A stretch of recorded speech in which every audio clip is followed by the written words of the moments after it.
Kabar dari tim saya bahwa Saudara Kaisang Pangarep datang ke KPK gitu, dan di sana yang bersangkutan mengisi form penerimaan gratifikasi gitu, dan sesuai dengan prosedur gitu ada beberapa keterangan tambahan yang kita mintakan karena yang bersangkutan datang kan gitu. Kalau tidak datang pun pasti kita mintakan lewat email atau apapun gitu. Jadi itu prosedur yang pertama yang kita lakukan adalah meminta keterangan tambahan tentang kronologis dari apa yang dilaporkan sebagai penerimaan gratifikasi dalam status sebagai anak penyelenggara negara.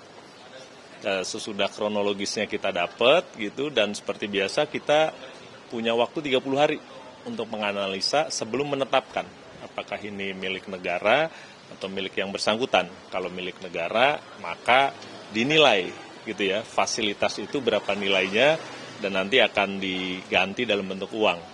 Tapi kalau dibilang ini milik yang bersangkutan, ya sudah. Gitu. Laporannya ya begitu saja gitu, bahwa ini ditetapkan sebagai milik yang bersangkutan. Di 30 hari paling lama kita akan tetapkan. Pak Ala, ini klaim dari Kaisang Pangarep kan ini merupakan inisiatif dari pihak Kaisang. Ya. Dari pihak KPK ada komunikasi sebelumnya dari internal untuk pemanggilan atau seperti apa? Kalau dari Kedeputian Pencegahan tidak ada. Jadi ini inisiatif yang bersangkutan menurut Kedeputian Pencegahan. Karena kita nggak pernah kirim surat untuk klarifikasi atau apapun itu. Pak, ini kan juga kita mencermati omongan KPK sebelumnya bahwa Mas Kaisang ini kan sebenarnya bukan pejabat negara, tetapi akhirnya pada akhirnya juga akan menunjukkan diri juga akhirnya ke KPK. Kalau dari KPK sendiri ini melihat implikasinya nanti ke undang-undang seperti apa?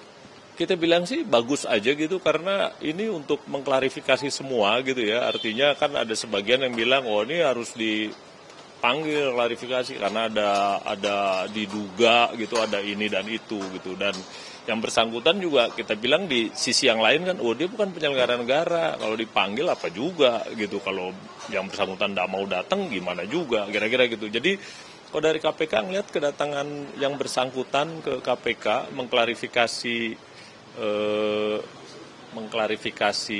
dugaan penerimaan gratifikasi itu baik buat semua, buat masyarakat juga supaya tahu juga gratifikasi itu siapa yang harus lapor gitu, buat yang penyelenggara negara lain atau keluarganya juga mungkin jadi pembelajaran juga bahwa inisiatif sendiri itu baik gitu. Dan nanti kita lihat deh hasil analisanya, kalau memang KPK tetapkan itu jadi milik negara ya harus diganti, kira-kira gitu ya. Jadi pembelajaran ke depan saya pikir bagus buat semua pihak, termasuk buat KPK. Dalam 30 hari ke depan berarti hasilnya akan keluar dari... Sebelum 30 hari pasti keluar lah, 30 hari kan itu maksimum. Eskalasinya nanti seperti apa, Pak? Apakah akan dilakukan Rapimnas mengingat ini anak pejabat negara sekelas presiden? Apa yang kira-kira nantinya akan? Kalau itu nanti pimpinan, jadi saya dan tim akan menganalisa, habis itu kita sampaikan ke pimpinan. Kita tunggu aja pimpinan putusannya apa nanti. Ini kan kasusnya sebenarnya sudah beberapa hari kebelakang ya. Dari KPK sendiri ada mencermati itu nggak sih, Pak? Kan diputuskan sudah bahwa itu akan ditindaklanjuti oleh Kedeputian Indah ya, yang menangani pengaduan masyarakat gitu. Jadi dari kami bilang ya prosesnya masih jalan, tapi di Kedeputian Indah gitu ya, yang menerima pengaduan masyarakat.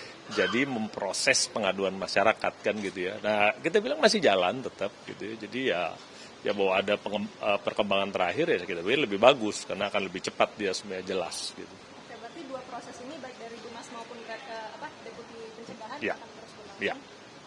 Kalau progres dari Deputi apa jadi nggak bisa jawab.